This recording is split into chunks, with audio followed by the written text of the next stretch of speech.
Dobrodošli v podcastu Beyond Leadership, kjer gostimo izjemne posameznike in odkrijemo nove dimenzije vodenja in njihove talente in recepte za uspeh.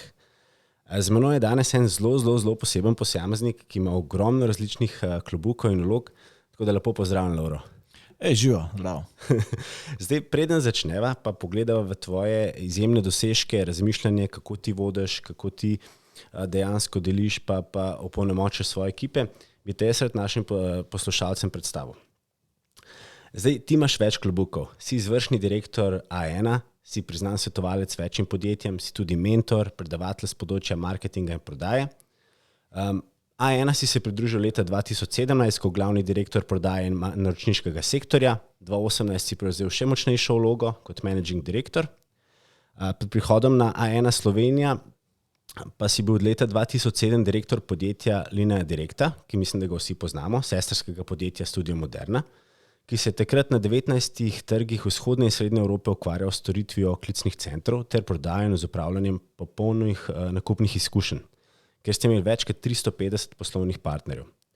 Z mednarodnimi izkušnjami si se srečal že večkrat, si tudi neposredno vodil predvsem generacije Y, ker imaš tudi ogromno izkušenj iz svojega znanja.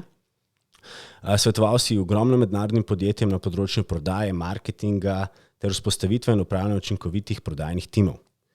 Leta 2013 si bil tudi mladi menedžer leta, izjemen dosežek. Ogromno si pa tudi delal na področju strateškega marketinga. Deloval si v Italiji in tudi na Kitajskem, tega se bo tudi kasneje dotaknila. Si nekdanji predsednik sekcije mladih menedžerjev Slovenije, mentor številnim mladim, zelo si močno vpet tudi v AmCham Slovenijo in eden redkih Evropejcev, kjer si član prestižne globalne žirije za izbor mednarodne nagrade z področja direktnega marketinga in prodaje Eco Awards. Potem imamo pa še kar nekaj fascinantnih podatkov.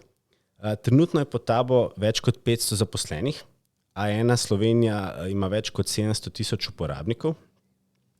Spadate v grupacijo A1 Telekom Austria Group, ki ima več kot 24 milijonov uporabnikov v 8 državah in več kot 17 500 zaposlenih, kar so res izjemne številke. Zdaj, 3 lastnosti, ko si dejal enkrat v intervjuju, ki jih prinašaš na A1, so, da imaš močno podjetniško žilico, strast do prodaje in kupcev ter znanje upravljanja z več prodajnimi kanali. Tako da, noro. Zdaj, moje prvo vprašanje, ki ga poslušalci že poznajo, Lovro, če bi bila midva v gimnaziji, in se tudi že odprej malo poznava, kakšen si bil, če bi bila sošolca v gimnaziji? Jaz bi rekel, da dost divi, pa je znajdljiv.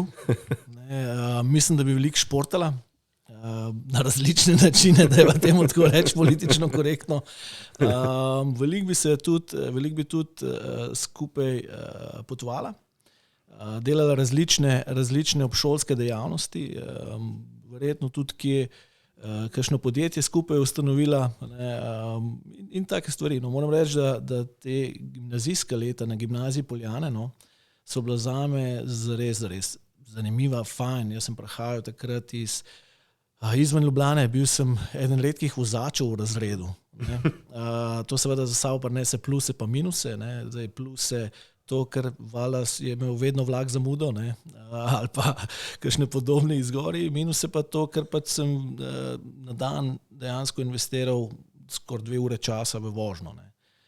Je pa ta vožnja bila, moram reči, potem, ko sem dojel, da je treba izkoristiti vsako minuto za to, da delaš stvari, v katerih napreduješ, potem postala tudi veliko bolj zanimiva. Veliko novih prijateljstv se je sklepalo v tej vožnji, veliko debat, izredno zanimivih. Imel sem zelo zanimive sošolce, nekatere tudi zelo uspešne, tako da moram reči, da je bilo, da res ta gimnazijska leta so bila ta prava. A si že takrat na vlaku razvil to navado, da rad bereš knjige, pa razne, da se rad izobražuješ, pa širiš svoje znanje, ker ti imaš en zanimiv izziv, kjer prebereš 52 knjig na leto. To je izziv, se pravi, nisem jih še prebral, letos sem pri 10, rad bi jih prebral 52, pri čemer pa mi ni kvantiteta toliko pomembna kot to, da seveda iz teh knjig nekaj vzamem tudi zase. Berem različne knjige, trenutno berem knjigo Ris, to je ena izpoved enega Slovenca, ki je v bistvu bil v specialni enoti in opisuje ves ta proces učenja, treningov in tako naprej, kako je postal potem pripadnik specialne enote, moram reči, izredno zanimiv to.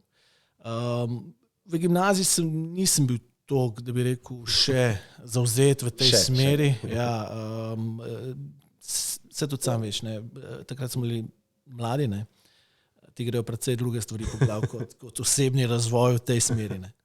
Kako pa zbiraš knjige, ali gledaš kakšna priporočila, ali kako? Ja, v bistvu največkrat, preden izberem knjigo, si preberem recenzijo, pogledam tudi nek povzetek, predvsem stil pisanja, a mi je blizu ali mi ni blizu. Ne maram zelo visoko teoretičnih knjig, ampak dosti praktičnih, da se lažje predstavljam in mogoče tudi kakšne stvari vpeljem v svoj vsakdanjik. Imam približno 3 teme, recimo, o katerih se največ berem. Ena tema je behavioral economics, se pravi, zanima me vse z področja, zakaj se ljudje odločajo tako, kot se. Ne? To je ena tema, recimo je Dan Ariely ali pa Kahneman, recimo, sta tista predstavnika te sfere. Druga taka tema je pač vodenje, nasploh leadership, vodenje, različni principi. Tretja tema je pa v bistvu bolj poljudna. Zanima me zgodovina, zanimajo me recimo tudi vojaške veščine in podobne stvari. Ne. Taktike, disciplina in tako naprej. Ne. Tako da različna področja berem, ker 52 knjig, to sem pa dobil na svet od enega kolega, 52 knjig samo z enega področja hitro postane nezanimivo, začneš preskakovati dele v knjigi in dejansko ne odneseš dovolj. Ne. Zakaj pa sem se odločil za to? Ne? Jaz mislim, da internet je prinesel veliko dobrih stvari, ampak ima pa tudi izredno negativen del in to je, da smo nehali poglobljeno študirati stvari, nehali smo poglobljeno razumeti stvari, bolj instantni smo ratali, ne. Velikokrat se zamenja v glavi znanje o tem, kako najti informacijo namesto znanja, kaj ta informacija je, ali pa to znanje je, ali pa to sama osebina je. Ne. Knjiga ti pa da to poglobljenost, sprošča veliko več domišljije in ugotovil sem, da je to čas, ki ga namenim, recimo tudi čas, ki ga res zase naredim. Ne. Se pravi, res se dejansko umiriš, fokusiraš na eno stvar in moram reči, da mi zelo paše. Super. Zdaj, en podatek, ki sem ga zasledil, je, da so 100 let nazaj prejeli približno informacije v celem življenju za 50 knjig. Danes jih prejmemo skoraj za celo knjigo v enem dnevu. Ne. Dejansko 19 časopisov toliko informacij ne bi prejeli danes v enem dnevu. Res je ogromno informacij. Deva se malo dotakniti, ti imaš ogromno... Ja, tudi pozornost, ne. Zaradi tega se krajša attention span, ne. Ja, točno. In nimamo več pozornosti nimamo ta pravega fokusa, ne. Videl sem zadnjič eno tako zanimivo primerjavo, ne.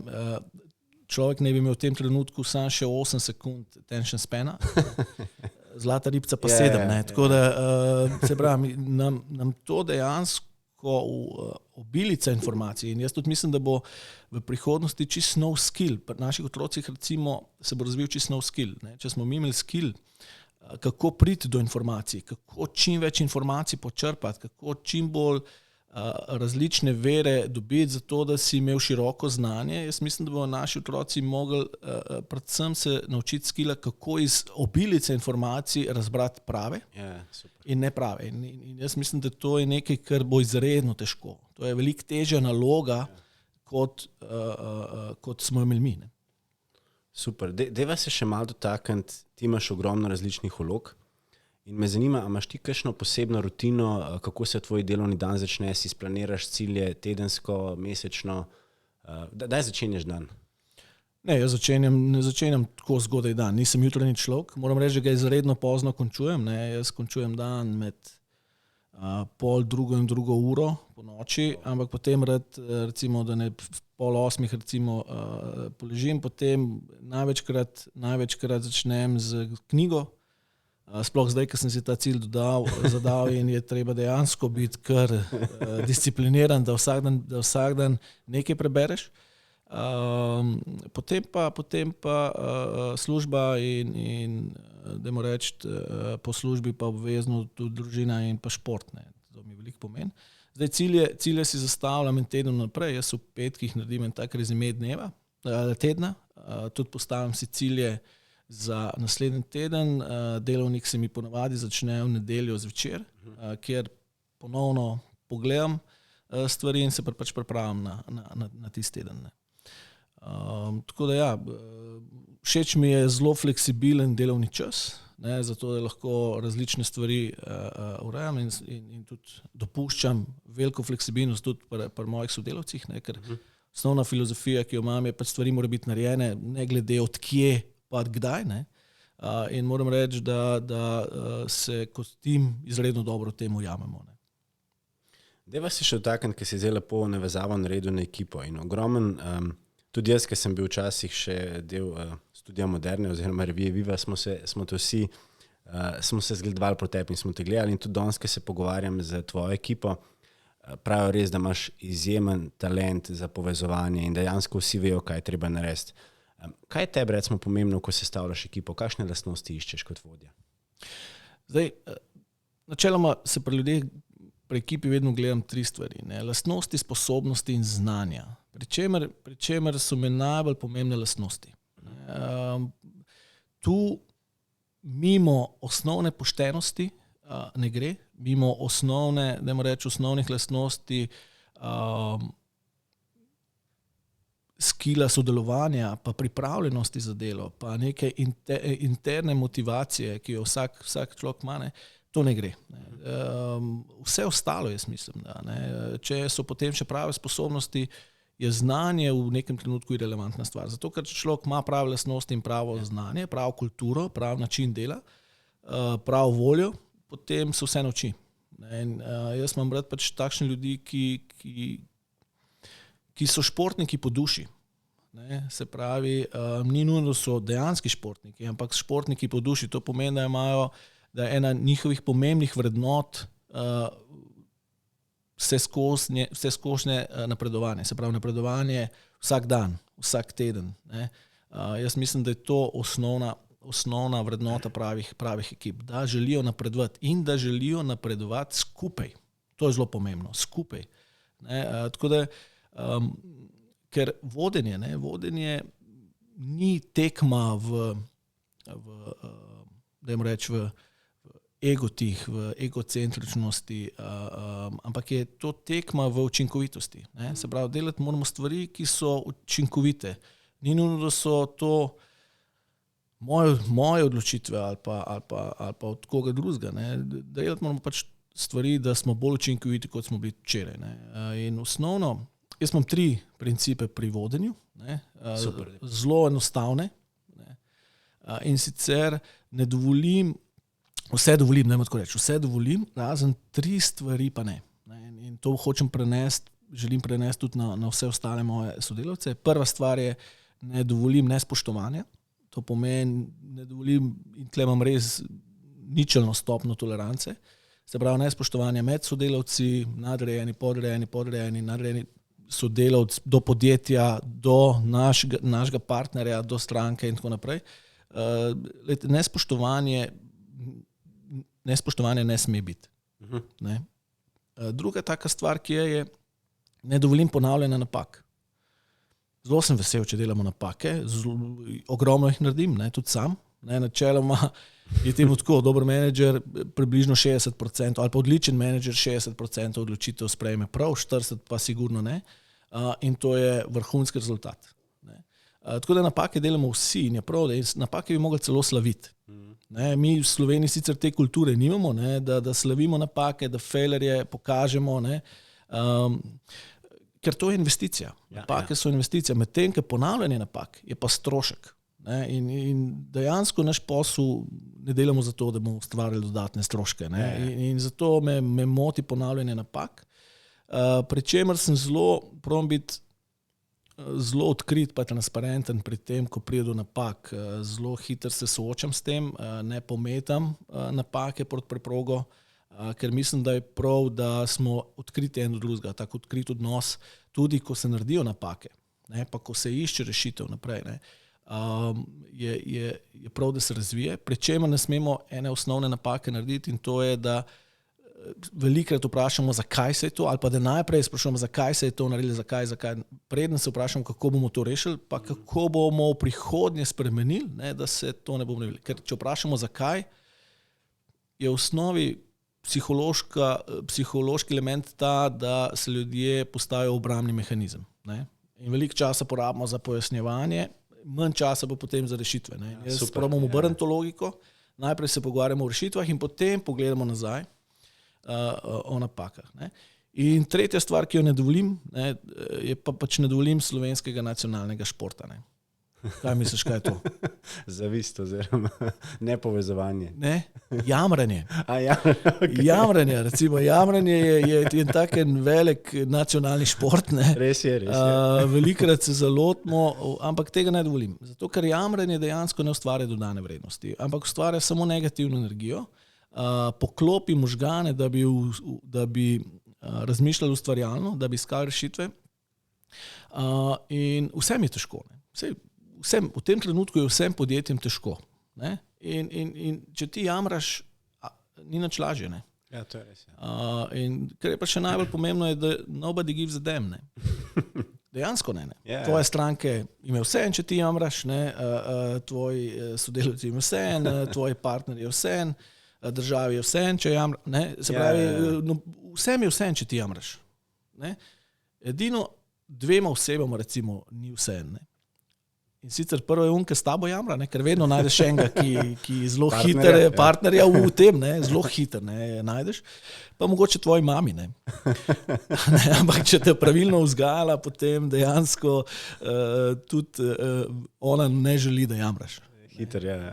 Torej, to so take tri pravila, no, ali pa tri filozofije poslovne, ki jih pa želim tudi živeti in tudi prenašati na ostale sodelavce. Ful dobro, res nori v pogledi. Deva se dotakniti, če greva zdaj na kontrastran. Se pravi, zdaj si omenil, kakšne lastnosti iščeš v ekipi. Kakšne lastnosti mora imeti pa danes vodja prihodnosti? Zdaj, po nekih raziskavah se izpostavlja IQ, se pravi čustveno inteligenco, DQ, digitalno inteligenco, pa OQ, oziroma organizacijsko inteligenco. Se pravi, da vse to gre skupaj. Kaj recimo ti misliš, da mora imeti danes nek vodja prihodnosti? Jaz bi bolj klasično to pogledal, ker jaz mislim, se vodja, sposobnosti pa znanje se spreminjajo. Osnovne vrednote se ne spreminjajo že tisočletja. Leadership, karizma se ne spreminja skozi tisočletja. Jaz mislim, da pravi vodja mora biti coach.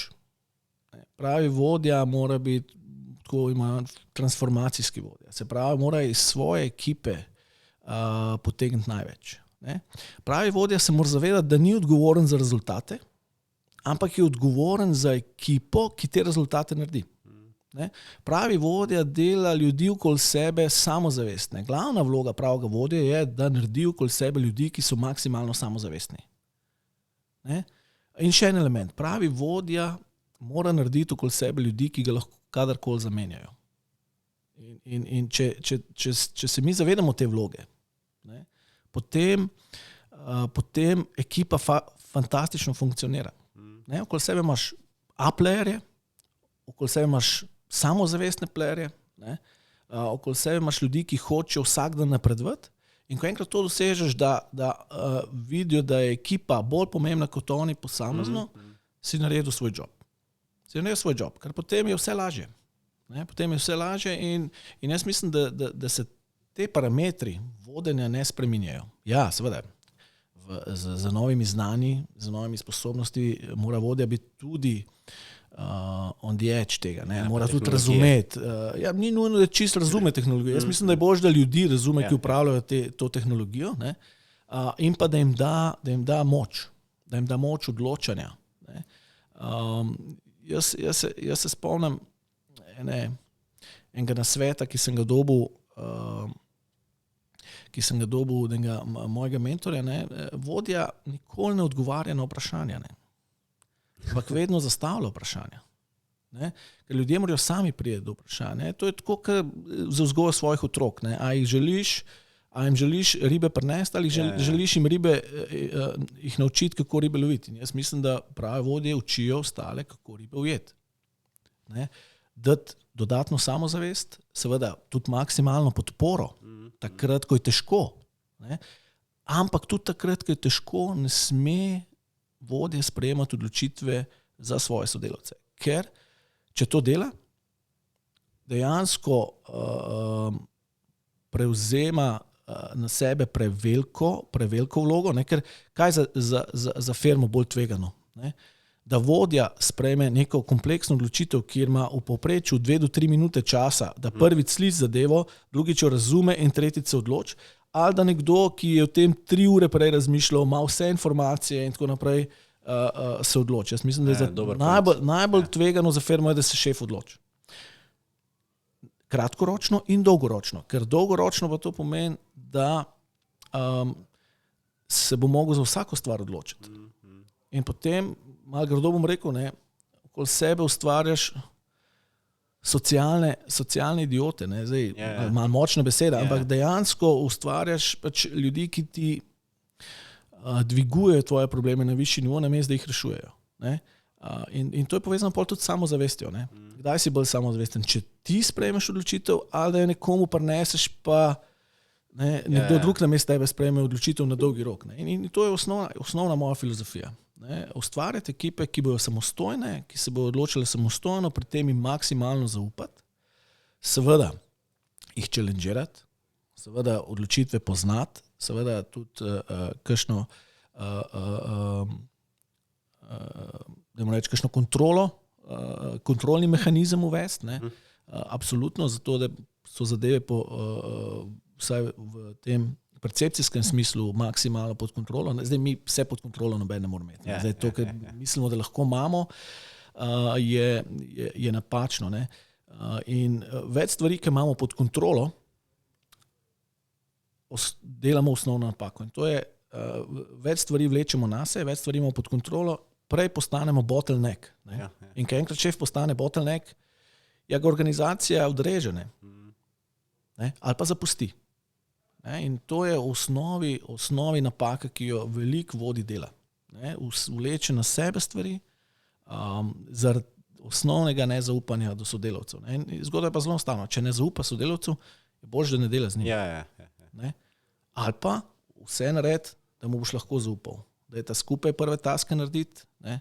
Da je ta si postaviti neke realne cilje in videti, a gre ali ne.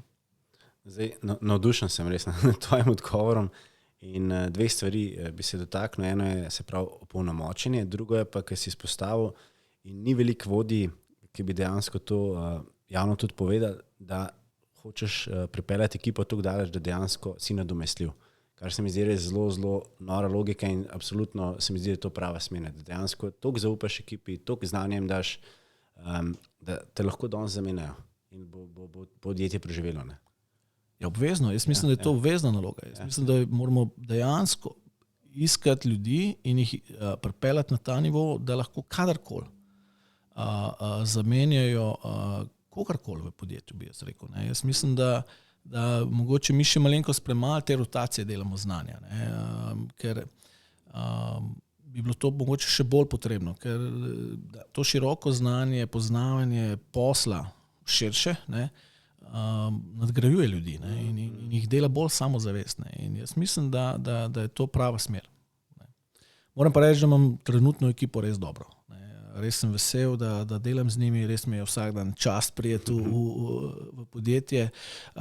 Cenim predvsem ekipo, ki zna tudi reči argumentirano ne? ki zna dejansko se, jaz temu rečem, prepirati z argumenti, ne z tonom. Ne. In moram reči, da ta ekipa zdaj najena, pa ne samo moja ekipa, ampak tudi mislim, da leadership ekipa, ki je nekaj Srbov, nekaj Slovencev, zdaj na čelu, mislim, da je fantastično vzdušje, to se čuti tudi v organizaciji, nenazadnje se to čuti tudi v rezultatih, ki zadnje 3 leta, moram reči, so dobri in smo ponosni na njih, tako da to vzdušje je zelo pomembno. No. Deva se dotakniti, prej si omenil še, in ti si tudi zelo močno vpet v razne mentorske vloge, in si tudi omenil, da se ti zelo pomembno, da si imel tudi ti mentorje. Ali nam lahko malo več zaupaš, koliko se ti zdi to pomemben, imaš kakšne, kjer je mentorje si imel, kdaj, tako, če lahko malo se te teme dotakneva? Jaz mislim, da je mentorski, ali pa coach, mentor ali pa coach pomemben, da ga ima vsak. Jaz mislim, da so nekatera vprašanja, recimo vsaj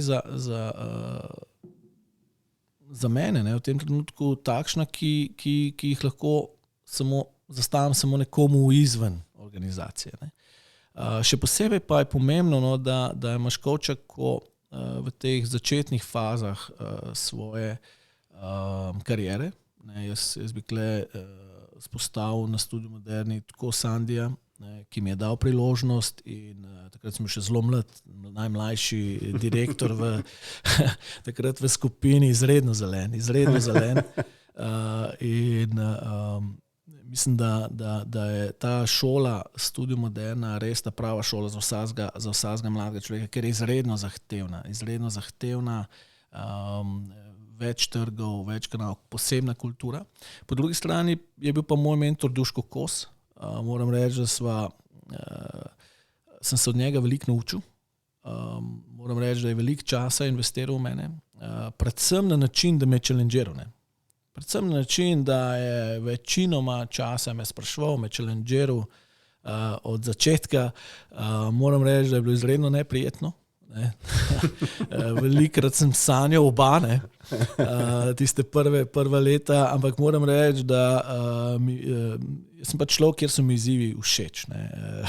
Že na faksu se spomnim, jaz sem bil bramboslovec in sem bil edini, ki je za mentorja vzel profesor iz mednarodnih odnosov. Vsi so rekli, daj nekaj, zakaj tega treba, če boš sklepal nas, boš to naredil na hiter. Jaz sem kar nekaj časa delal na diplomo. Ja, sem si zakompliciral live, velikrat sem se vprašal, zakaj tega treba, ampak taki challenge so mi všeč. Meni so všeč težki izzivi, kompleksni izzivi, ker energije mi nikoli ne zmanjka. In moram reči, da pri težkih izzivih, ko enkrat zmagaš, je zadovoljstvo še toliko večje. Tako da mentorstvo je pomembno, tako da jaz bi svetoval vsakmu, da si dobi nekega mentorja, ki mu lahko zaupa, ki mu lahko da ne samo po poslovni plati, jaz mislim, da tudi po človeški plati določene nasvete, odgovori na mogoče določena vprašanja in pa predvsem v smer, v prava vprašanja, ki si jih itak moraš sam zastaviti. Jaz sem pač tako, si rad sam zastavim vprašanje. Zdaj, sicer dobim smernice, potem pa probam sam. In teže je, da nekdo reče, tako bi mogel. Toliko tega odpadnika je še v meni. In večina ljudje probajo sami priti do spoznanja. Najboljše, ko sam priješ do spoznanja. Ne, absolutno se strinjam in tudi se mi zdi, ko si izpostavil, najdeti si mentorja ali pa coacha, jaz imam oboje, se mi zdi zelo, zelo pomembno, ker ti res odprejo neke dimenzije. Deva se malo dotakniti še tujine, ker se mi zdi tudi en pomemben faktor, zakaj si toliko uspešen, zakaj si toliko izjemen. Tudi jaz sem kar nekaj časa preživel v Ameriki, skoraj 4 leta, ti si pa dejansko študiral v Italiji, hkrati si tudi bil svetovalec večjim podjetjem v Italiji in celo na Kitajskem. Daj nam malo piš to izkušnjo, pa koliko se ti zdi danes pomemben, da imaš to globalni mindset, da ti dejansko res odpre malo obzorja. Jaz mislim, da je to zelo pomembno. Jaz mislim, da Slovenci velikrat je Slovenija zelo ozek, da moramo reči tesni poligoni in velikrat ne razumemo globalnih smernic. Po drugi strani pa tisti, ki malo potujemo, pa malo poskušamo videti tudi izven Slovenije, začnemo ceniti Slovenijo boljš. Jaz se spomnim, ko sem se vračal iz Kitajske. Takrat se vračala s partnerko nazaj, Kristino. Pa jaz moram reči, da sem neki zelo velik patriot, ne? Ker gledam na svet kot moja rodna gruda. Ne? Ampak, ko sem se takrat vračal, ko so pristajala iz letališča, z avionom iz Dunaja so pristajala na brniško letališče, so mi tekle solze, ko sem videl, kako Slovenija lepa, kako Slovenija zelena, kako, da se vračam nazaj, kjer je pač dom, kjer dejansko so ljudje, ki jih imam rad. Ne?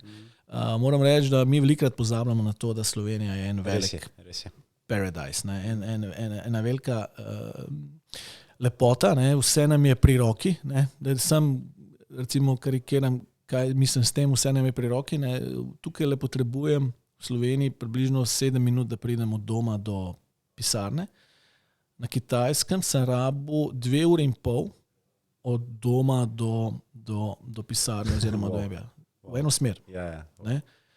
Se predstavlja 5 ur na dan porabe za commuting, pri čemer je, ne, ker Peking je že takrat imel 6 obvoznic, ne? Zdaj jih mislim, da jih ima 9, ne? In je enormno mesto. Ne? In jaz bi svetoval vsakmu, no, če se le da če ne drugega potuje veliko, ne, ker to nas res bogati. Ne. Ko vidiš dejansko, ne vem, v Vietnamu, na Kitajskem, ali pa nekje v Srednji ali pa Južni Ameriki, vidiš, kako ljudje preživijo za zelo malo, ne, pa kako se znajdejo predvsem. Ne, recimo na Kubi, kako se tam ljudje znajdejo, ti da dejansko ti postav cel life v eno perspektivo, ne, in vidiš, da se da tudi v Sloveniji precej bolj mirno živeti in nimamo tukaj za kaj jamrati, jaz bi tako rekel. Ne. Ja, vsak razume to okolje drugače, ampak jaz mislim, da ne rabimo čistke jamrati. Ne, se strinjam. Kar se pa tiče Kitajske oziroma Italije, jaz sem tam zaključoval MBA.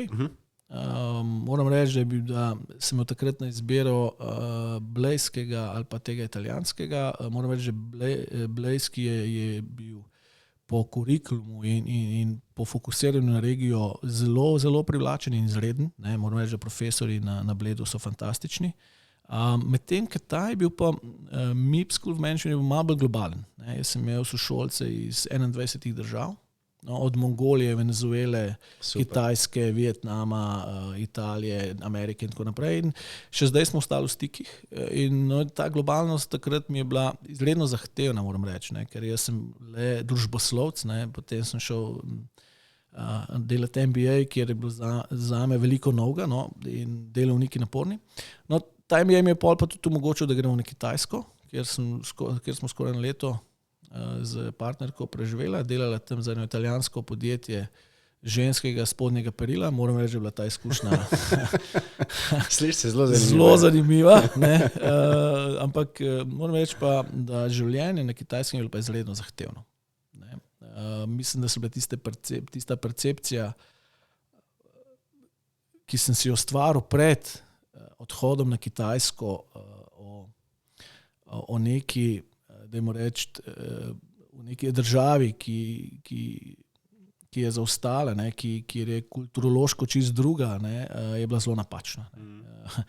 V vsaj teh velikih mestih, Peking, Šanghaj, bolj grobega kapitalizma, kot sem ga videl tam, recimo, ga je nemogoče videti kjerkoli druge. Ne. Tako da sem imel na čist napačno percepcijo, izkušnja je izredno dobra, ampak zelo zahtevna. No. Deva se malo še dotakniti tvojega vodenja.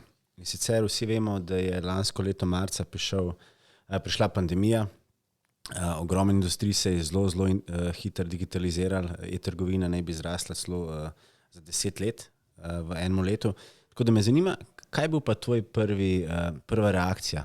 Ker od enkrat je prišla pandemija, ogromno stvari je bilo treba delati nadaljavo od doma. Kako si ti tega lotil? Ja, jaz bom čisto odkrit. Ne. Prva reakcija je verjetno tako, kot pri vseh bila, ki smo odkriti do sebe in ostalih je bil strah pred neznanim. Ne. Mi dejansko nismo točno vedeli, kako se bo stvari odvijale, težko smo napovedali vnaprej. In ne samo jaz, mi smo se kot cela organizacija, jaz mislim, da vrhunsko odzvali. Ne? Ker ti strah pred neznanim premagaš z dvema elementoma. Ne? Prvič, vrne se k osnovam. To pomeni, vrnili smo se nazaj k ljudem. Varnost naših sodelavcev in naših strank je bila najbolj pomembna. Ne? Smo v to predvsej energije vložili, ker je strah se najlažje premagal skupaj. Ne? To je zelo pomembno. Ne? Strah je lažje premagati skupaj kot sam in tukaj smo kot organizacija dobro odreagirali. Po drugi strani, drugi element, kjer pa premaga strah, je pa jasnost korakov naprej.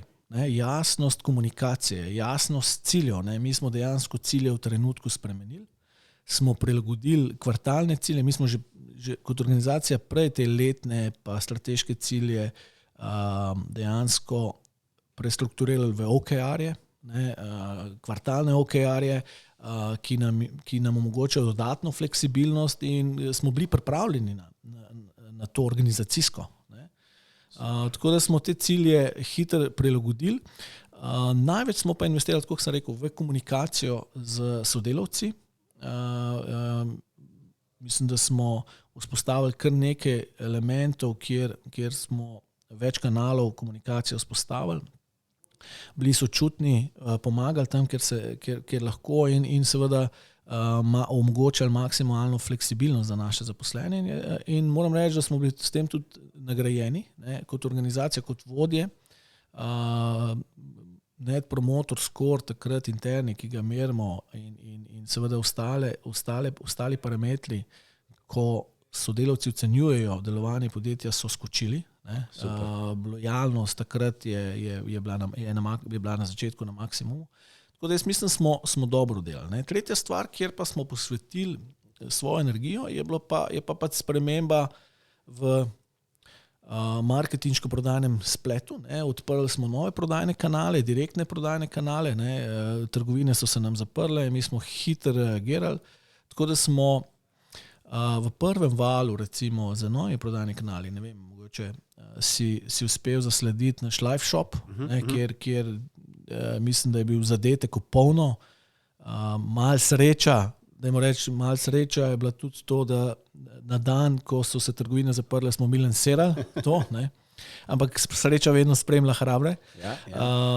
In to se je pokazalo kot zadetek popolno.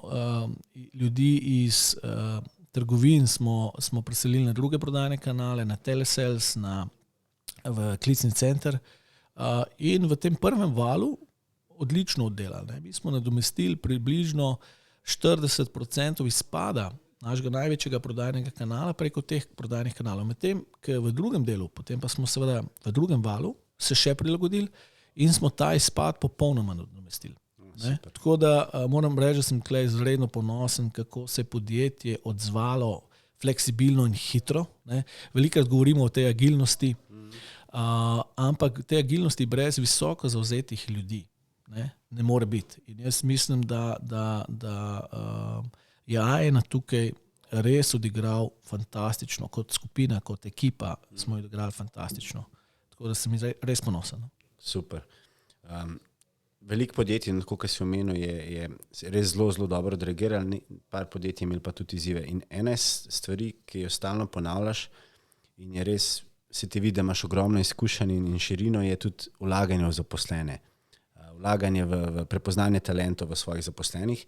Tako da me zanima, da vas se dotaknem še, vi imate v skupini nek program, ki se mu reče Group Young Potential, kjer izberete 25 zaposlenih iz celotne grupacije. Daj nam malo več povej. In letos, če imam prav, so v bistvu bili izbrani tudi 3 Slovenci.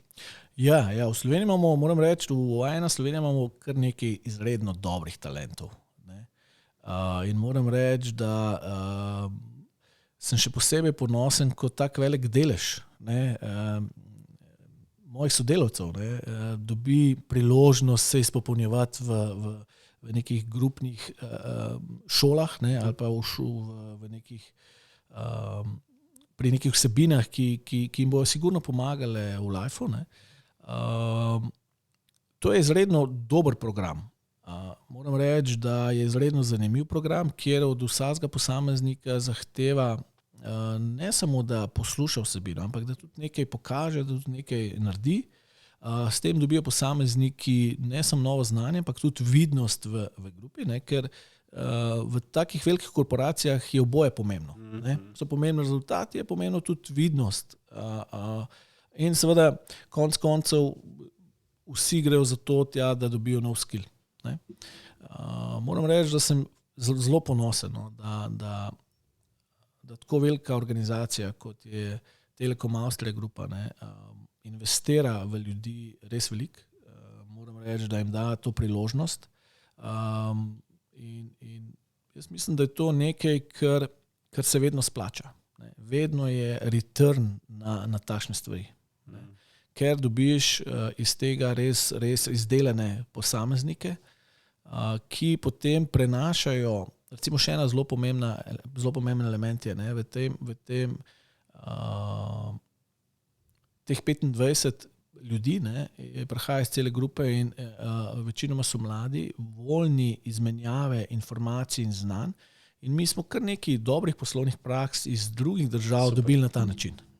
In moram reči, da to je res dobra stvar. Tako bi svetoval vsakmu podjetju, da postavi nek tak zelo uniformiran način izobraževanja, kjer je seveda tudi selekcijski postopek del tega, seksipilnosti tega, dajmo temu tako reči. In ker return obstaja. Včasih se ga je težko zmeriti, ampak return obstaja tako pri lojalnosti, tako pri zavzetosti, tako pri novih idejah, novih priložnostih, kjer pa na koncu dejansko lahko priješ do evrske vrednosti. In mislim, da je to res dobra stvar. Deva se še malo dotakniti inovacij pa razvoja. Zdaj sem tudi kar nekaj časa preživel v teh vlogah pri BTC-ju. Omenil si tudi, da ste v času pandemije lansirali zelo močno trgovino. Koliko ste dejansko lahko inovativen v tem svetu? Vem, da zdaj tudi govorimo o 5G-ju, ki prihaja, ki bo vse pohitril, mogoče veliko več možnosti. Jaz mislim, da je en okvir postaviti. Inovativnost, lahko. Inovativni si pač to, kar imaš znanja in sredstev, da temu tako reči. Mislim pa, da je zelo pomemben message ta, da najprej moraš inovativnost postaviti v nek širši kontekst. In sicer, jaz mislim, da prava uprava ali pa top management mora razmišljati na 3 horizontih. Prvo je horizont optimizacije, kjer ti dnevno optimiziraš svoj posel. Se pravi, dnevno tvikaš stvari, izboljšuješ konverzije, performance in tako naprej. In to je zelo pomemben del. Potem je drugi horizont, to je horizont transformacije, kjer se moraš isto ukvarjati, ampak s transformacijo celotnega podjetja. Od tega, da greš da se digitaliziraš, da time to market skrajšuješ, da najdeš neke nove poslovne priložnosti, da revenue streame nove pripelješ v podjetje in tako naprej. Se pravi, da se tudi kot ljudje način dela transformira. Da je veliko hitrejši, da je veliko več sodelovanja, da iz tega kaskadnega, silosnega sistema greš v agilne metode in načine dela. In to je ta drugi horizont. In tretji horizont je pa horizont, v katerem mora dejansko vsak board razmišljati, je pa horizont disrupcije. Se pravi, kaj so tiste stvari, ki bojo disruptale tvojo osnovno dejavnost v naslednjih letih. Kaj so tiste stvari, kjer dejansko bojo rasti v poslu največje. In jaz mislim, da morajo boardi pa posamezniki, ki so člani boardov, recimo razmišljati v to smer, na teh 3 horizontih. Inovativnost je možna pač na vseh 3 horizontih. Tako na optimizaciji, transformaciji in disrupciji. Mi velikrat o inovativnosti razmišljamo bodisi o transformaciji ali pa o disrupciji, ampak inovativnost, kako dvigati recimo konverzijo v retailu iz 18% na 25%, vsak dan, kako zamenjati prodajni dialog, kako offer spremeniti, tudi inovativnost. In jaz mislim, da podjetja moramo ogromno časa posvetiti temu, da ustvarjamo varno okolje za inovativnost. Ne? Inovativnost v toksičnem okolju, kjer se ljudje ne počutijo varni, ne more uspeti. In še en pogoj je, inovacije je treba realizirati. Ne? Če inovacij ne realiziraš, ne, in mi imamo kar nekaj teh principov od A1 umnika, kjer ljudje prispevajo te ideje, do danes začenjamo z internim hekatlonom, do različnih stvari, ki pomagajo k temu, do tega, da imamo agilne time, ne, oblikujemo za različne teme in poskušamo pač najti tisto navdušenje, no, za inovacijo, za to, da nekaj delamo drugače. Pri čemer je pa zelo pomembno, da se inovacija realizira. Ker če se ne realizira, potem je pač to ostaje na idejnem nivoju in je to dosti boring. Ne? Stvari postanejo seksi, ko začnejo prinašati nek efekt, nek impact. Ali je to finančni ali pa ne finančni. Ne? Takrat ljudje vidijo, da se počutijo involvirane, se počutijo, da so dodali neko vrednost, ker vsak od nas hoče dodati vrednost. Vsak od nas ima željo dodati nek svoj kanček v uspeh. Ne? In to je najbolj pomembno. No. Zdaj, ena stvar, če se ne motim, vi imate tudi radio, ne, interni. Tako, imamo tudi radio hodnik. Zdaj ta radio hodnik, moram reči, se je začel...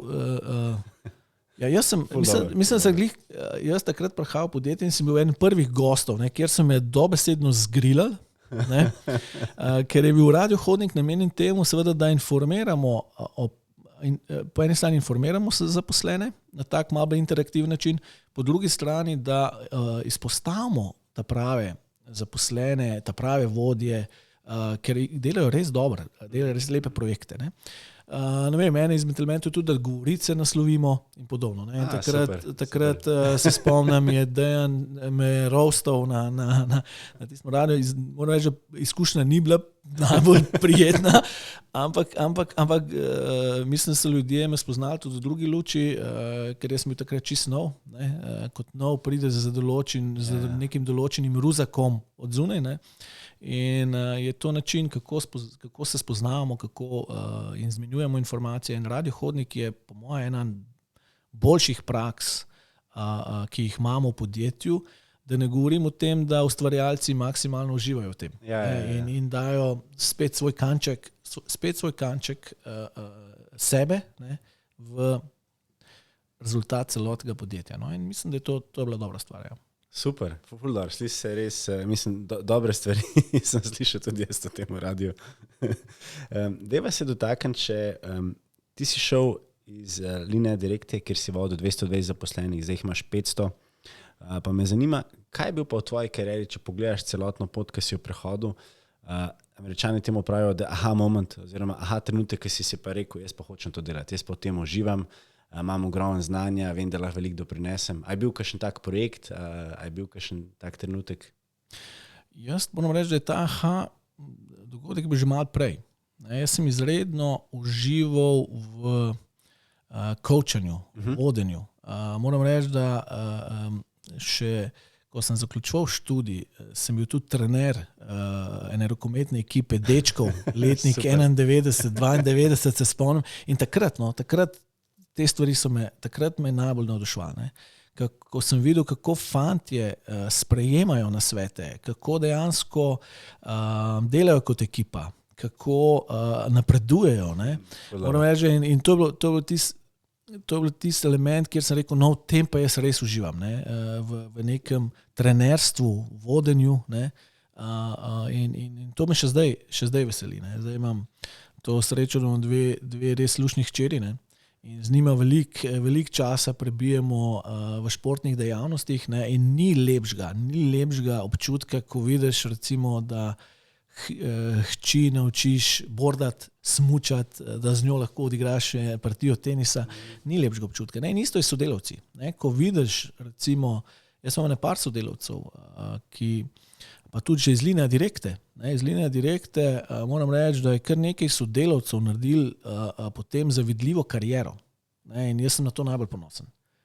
so bili moji sodelavci, da smo skupaj delali, da smo skupaj razvijali, da so od mene verjetno nekaj odnesli in to uporabljajo tudi pri svojem poslu. Ne? Imamo Katarino, ki na Outfit 7 vodi, je, mislim, da zdaj CEO. Ne? Imamo Samanto, ki je CEO na Hrvaškem, ene večje korporacije, ki se ukvarja s klicnimi centri. Ne? Imamo nekaj drugih sodelavcev, ki so iz sebe, evo še ti, si iz naše, dajmo reči, smo sodelovali in iz sebe si lepo poslovno pot naredil. Ne? In jaz mislim, da jaz sem na to najbolj ponosen. Ko vidim, da nekdo napreduje, ko vidim, da je nekdo, da za sabo pušča legacy, ne? Me to najbolj veseli. In mislim, da je to tist, na katerem želim še delati, pa to tist, ker želim tudi pustiti naprej. Ne? Vidite ti, koliko imaš ogromen znanja, ogromen izkušenj, pa to strast, res strast, da uživaš v tem, kar delaš. Ena stvar, ki me zelo zanima. Če smem, strast, jaz mislim, da strast je pomembna. Mogoče prej se niso dozvoli. Jaz iščem strast v ljudeh. Ne? Ampak strast se razvije s samozavestjo. Ne? Ti, ki si enkrat dober v nečem, si še toliko bolj passionate. Ne? In strast je pomembna tudi za zauzetost. Ne? Dva elementa sta pomembna za to, da dosežeš visoko stopnjo zauzetosti ali pri sebi ali pa pri drugih. Ne? In sicer eno je strast, energija, energičnost, ne ta elan, drugo pa jasni cilji. Ne?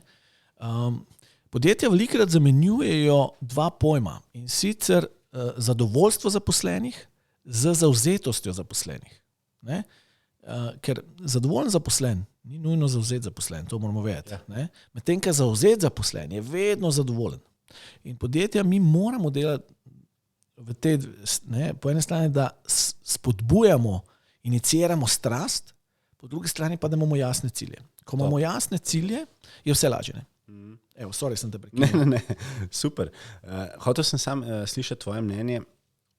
Ti ogromno vlagaš v svoj razvoj, v svojo izobrazbo, ne samo, da prebereš ogromno knjig, si tudi naredil kar nekaj dodatnih izobraževanj v, recimo, Digital Marketing Association, z področja Creative Strategies, Execution, Social Media in tako naprej.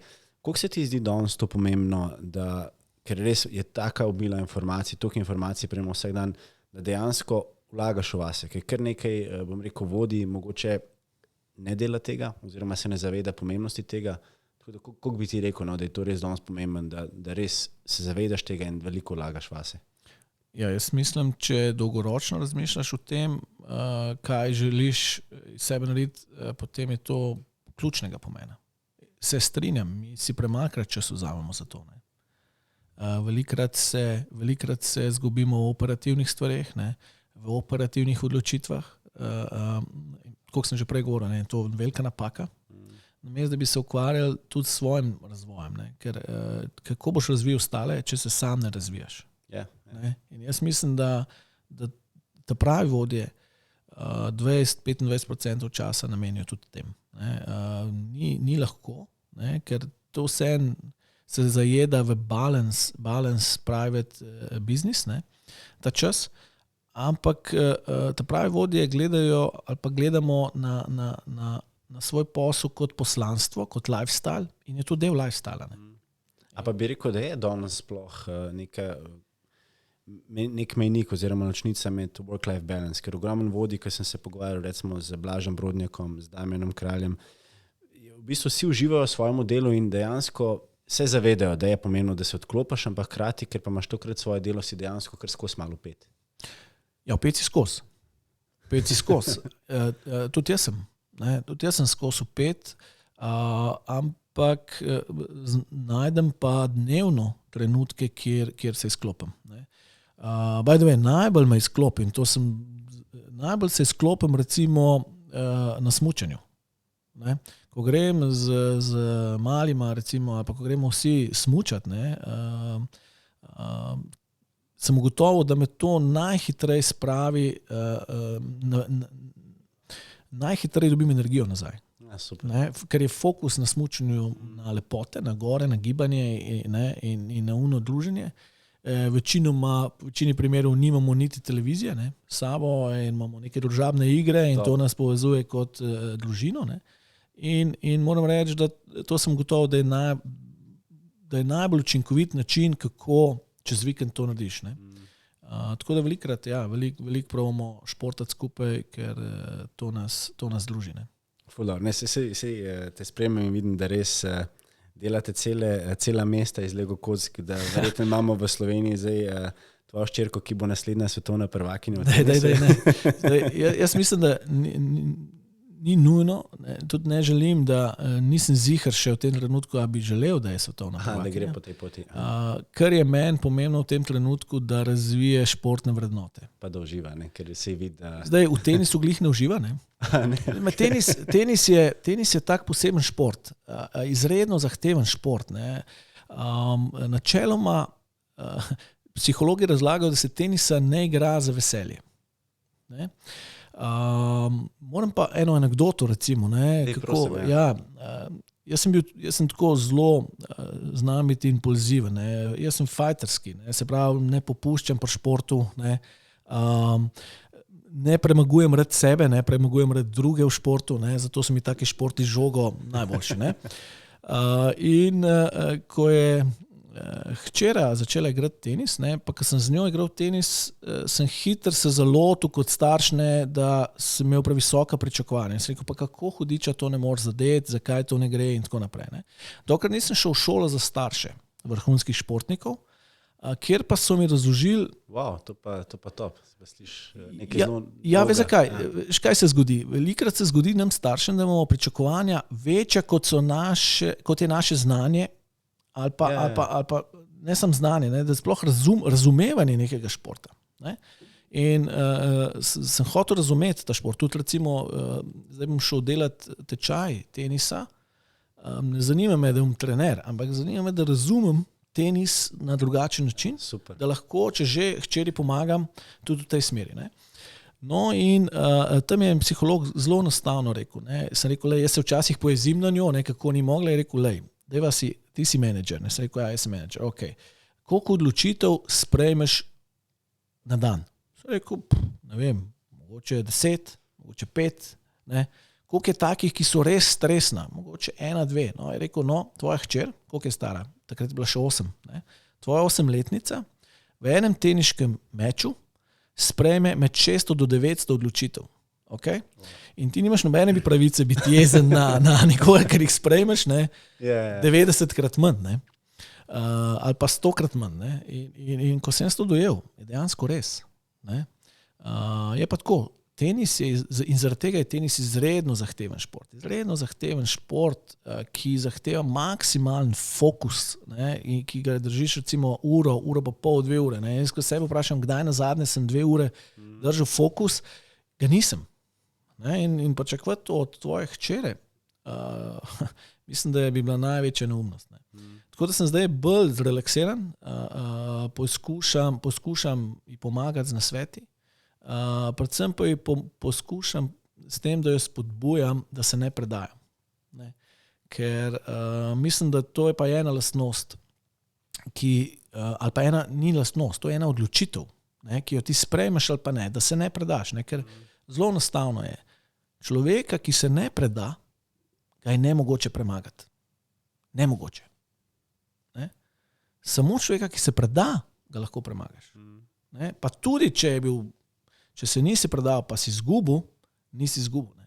Zato, ker si dal vse od sebe. In zadnjič me je dejansko skoraj spravila do sospani tekmi, kjer je igrala z 2 leti starejšo tekmico, igrali so 2 ure in pol. Wow, kar dolga tekma. Dolga tekma, neverjetno dolga tekma. No in prišla je ven, izgubila v 3. setu.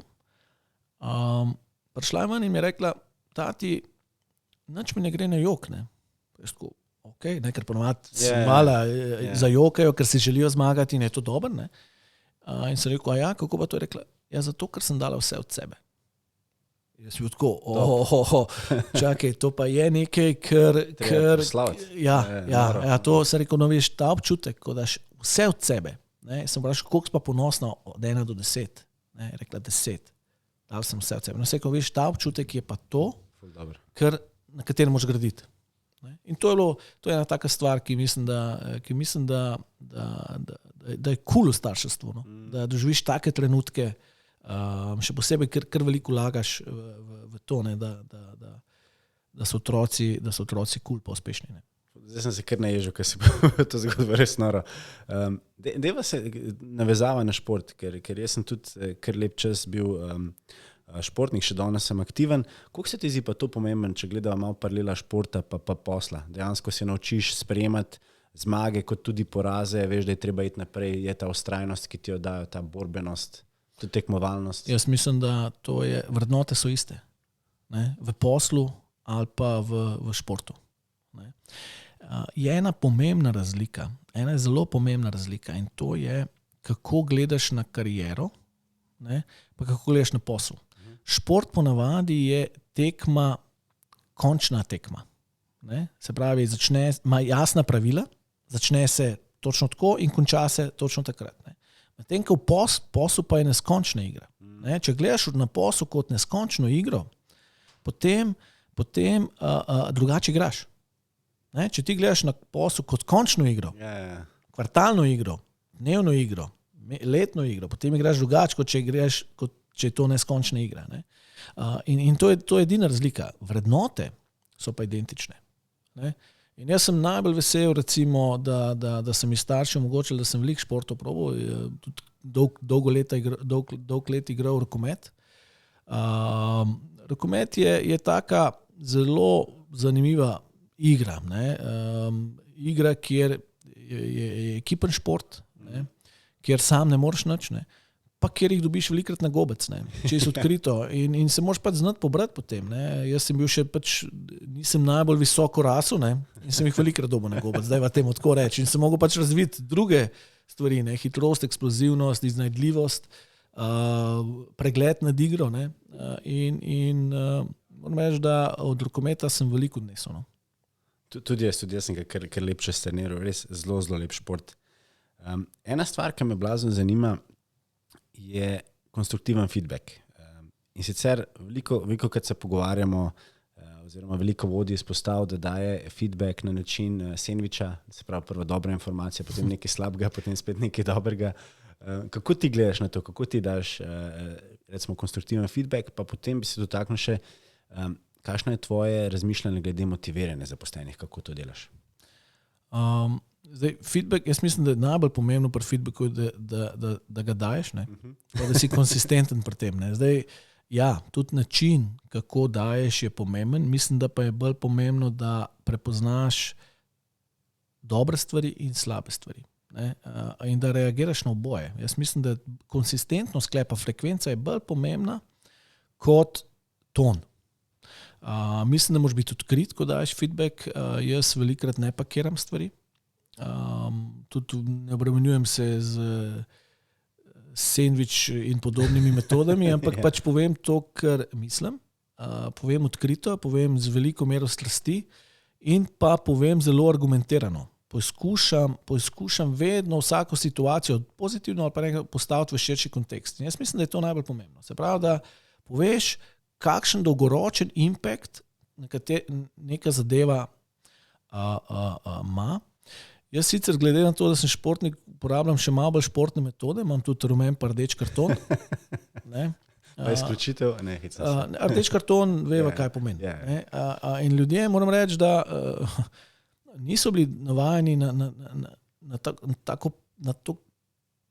tako plastično ponazoritev, kot rumen karton je, ne, negativen feedback. Ne? Ko ti rečeš, sorry, ampak to je zdaj rumen karton, ne? Midva, ki sva igrala, ki sva športnika, veva, kaj to pomeni. Ne? In vsi športniki, ki dobijo rumen karton, sej ne dobijo velikrat, by the way, ne? Ampak za stvari, kjer imam ničelno stopno tolerance, se dobi, ne? Razumejo pomen tega. In zadnjič sem se pogovarjal z enim izmed naših dealerjev, kjer sem se vpletel v neko stvar osebno, z enim njegovim prodajalcem in sem mu dal rumeni karton. Ne? In ta prodajalec je bil rokometaš tudi, golman. In še zdaj ne pozabi tega rumenega kartona. Ne? In ker sem rekel, ko enkrat dobiš rumen karton, ne zgine več. Ne? No, in zdaj so se pogovarjala in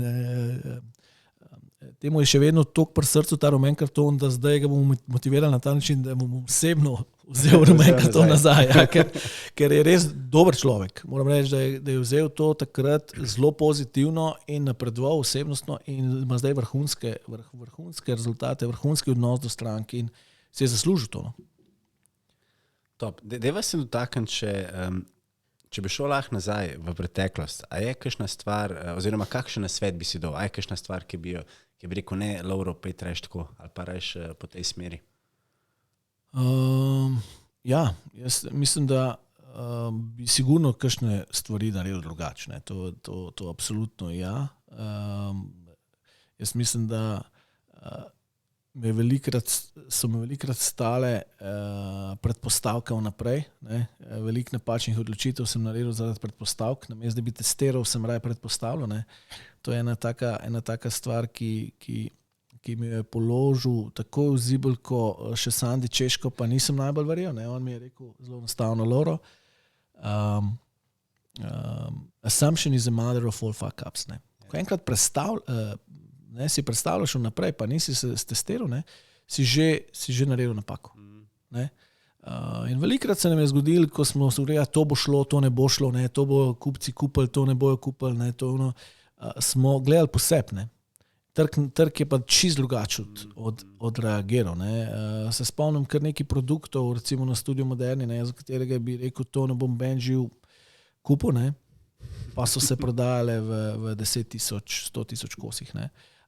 In to je en tak learning, ne? Da je bolj, da testiraš, ne? Bolj, da probaš, kot da si predstavljaš vnaprej, ne? Da nekaj ne bo šlo ali pa bo šlo ali pa in tako naprej. To je ena taka stvar. Ti mi poveš, kako bi rekel pa, da se je tvoj slog pa stil vodenja tekom tvoje kariere spremenil, ko si začenil, ko si prevzemal odgovornosti, ko si šel iz ekipe na 220 zaposlenih, pa zdaj na 500? Predvsej se je spremenil. V Linea Directi recimo sem bil jaz tisti, ki je bil končna instanca, ne, odločanja. Ne, in sem se pač odločal in sem tudi hotel se odločati več,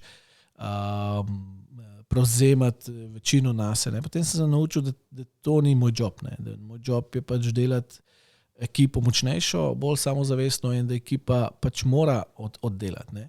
Na ena je pa še nov element prišel v igro, ne. To pa predvsem element sodelovanja. Ne. Tukaj se pa uprava odloča, večinoma se soočamo z mnenji, potem sprejmemo neko odločitev. Nisem zadolžen samo za vse skupaj, ampak imamo zelo jasno ločene vloge, ne. Zelo jasno ločene ekipe.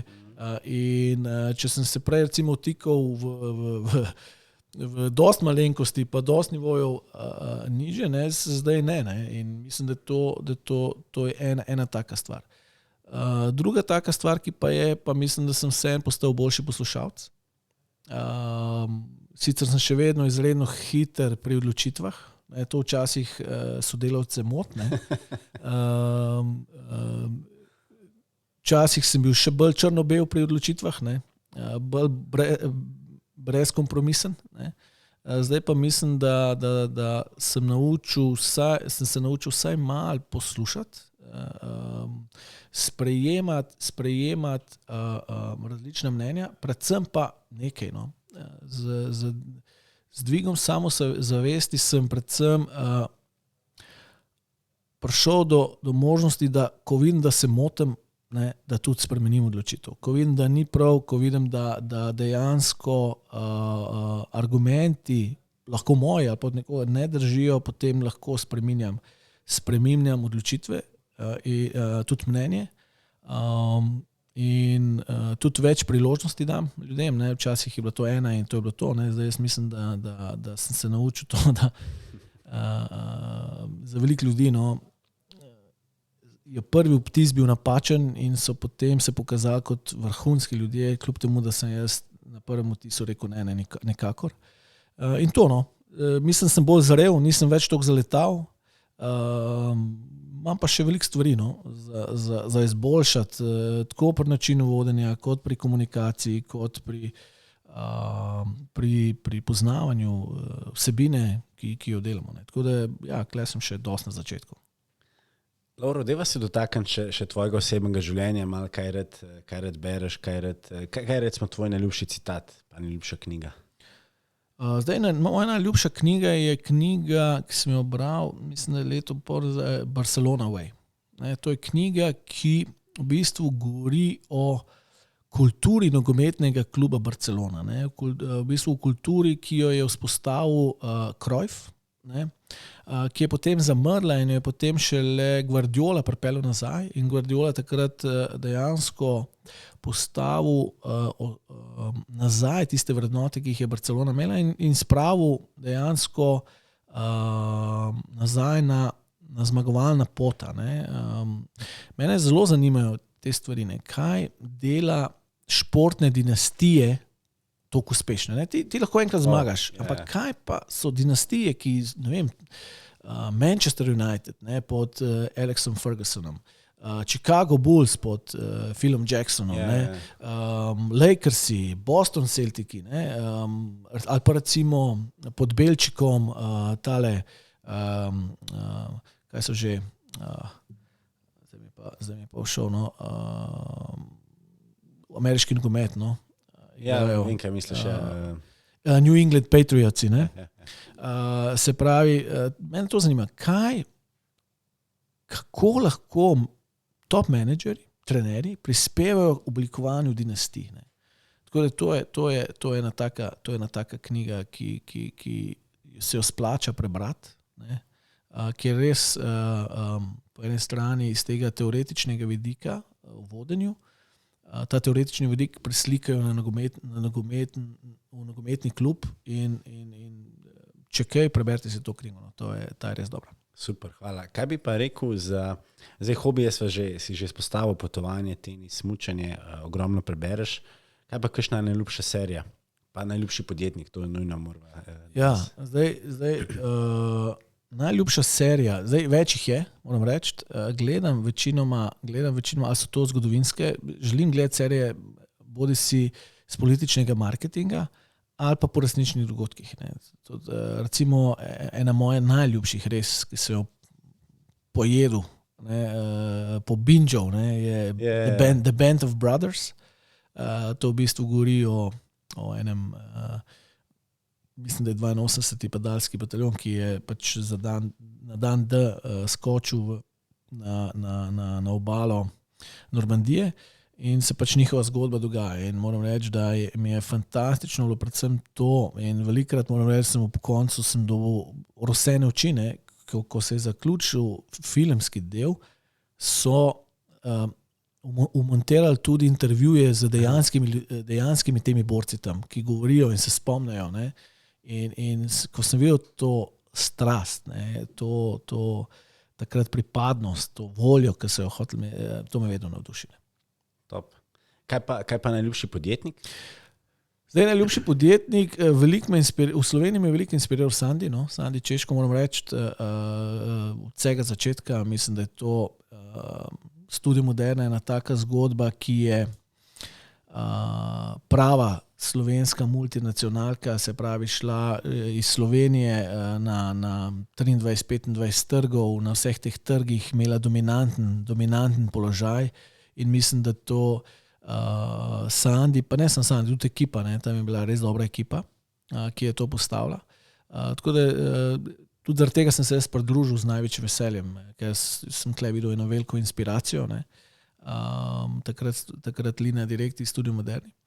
Drugače pa Richard Branson, ne, on pa se mi zdi na tak nekonvencionalen način rešuje zelo kompleksne stvari, ne, od tega, kako se je lotil letalskega biznisa, ne, kjer je imel precej zahtevno konkurenco, do tega, kako preživi svoje failure, ne, in se postavi na noge vedno. Ne. On je tak pravi podjetnik v korporativnih vodah. Ne. On je meni izredno zanimiv, ne, in tudi inspiracija. Zelo zanimivo, ker sem enkrat poslušal njegov intervju in je v bistvu izpostavil, če te v službi vpraša, znaš ali ne znaš, je rekel, tudi če znaš sam polovico, zmeraj, da znaš. Itak se boš naučil. Pač en izziv več. Zdaj, tvoja najljubša aplikacija je pa Trailforks. Daj nam povej, to pa ne poznam.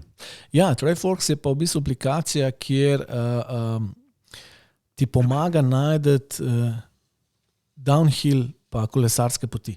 Ne? Jaz sem se zdaj navdušil nad kolesarjenjem. Zdaj, tisti, ki so pravi kolesarji, bojo rekli, da sem fake kolesar, ker imam e-bike, ne?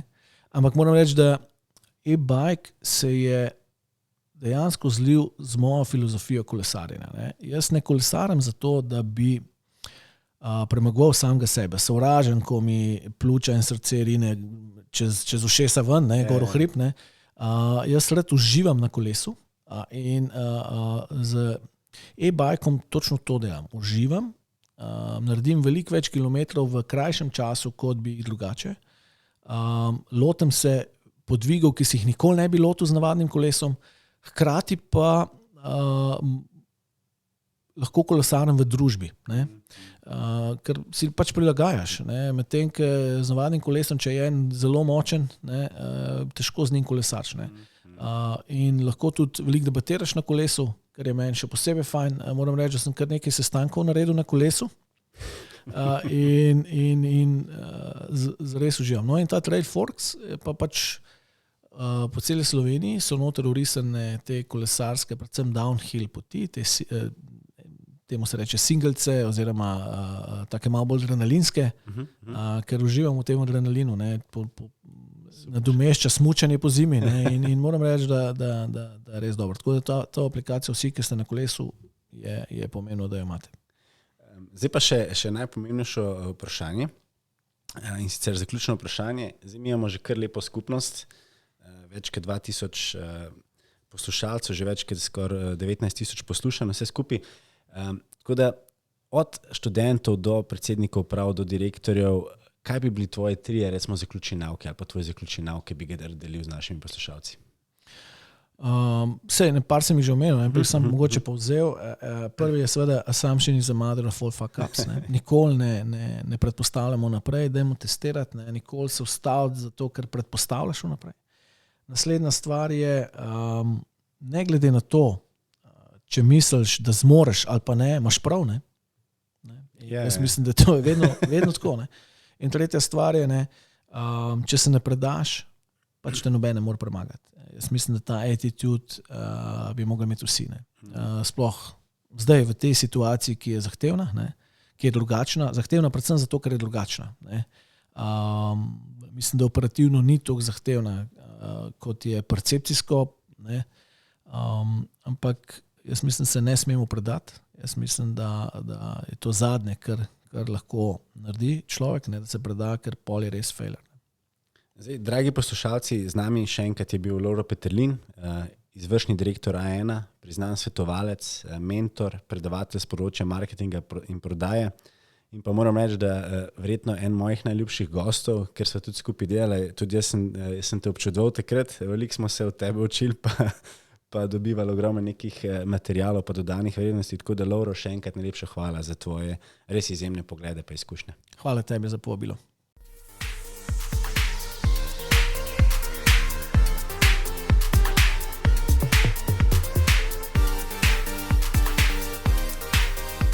Sledite nam na vseh kanalih, kot so Spotify, Apple, Google, Castbox in tudi YouTube, LinkedIn in Facebook, kjer nas je že preko 2000.